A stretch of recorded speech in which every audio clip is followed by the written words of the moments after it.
customer with a CRLS system has an IP link failure between the call server and the Enterprise Media Gateway (EMG). They report that during this IP link failure, incoming calls failed to be received and outgoing calls could not be made.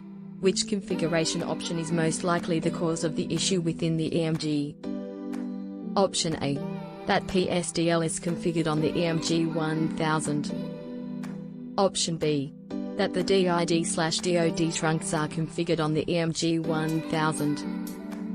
Option C. That the PSTN trunks are up and functioning as configured. Option D. That the serial data interface (SDI) ports are configured for reliability. The correct answer is option B. A customer has a CRLS system equipped with System Errors and Events Lookup package, which provides the ability to display system messages on screen. Which setting should the multi-user login feature be set to for the System Lookup message feature to work? Option A. On. Option B. Off. Option C. Loaded. Option D. Enabled. The correct answer is option A. You have an issue with enhanced redundancy for IP-aligned nodes in a CRLS system. The IP phones node ID equals are programmed with a primary connect server node ID equals and a secondary connect server node ID equals. However, when the primary connect server is unavailable, the IP phones fail to register with the secondary connect server. What could be the issue? Option A.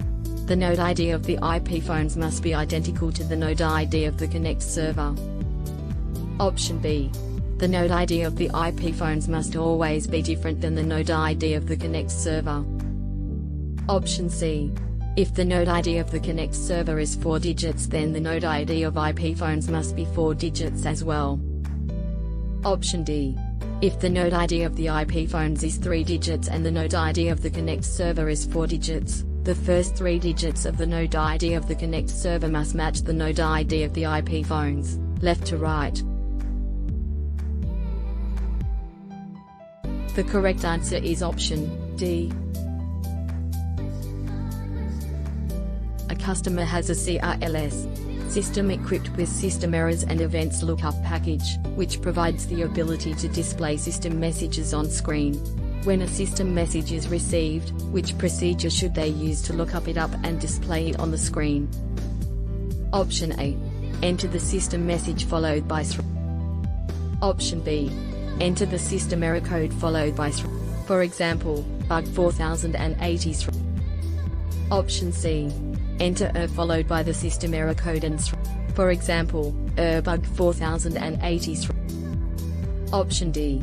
Enter load followed by the system error code for example, load bug 4080 The correct answer is option C.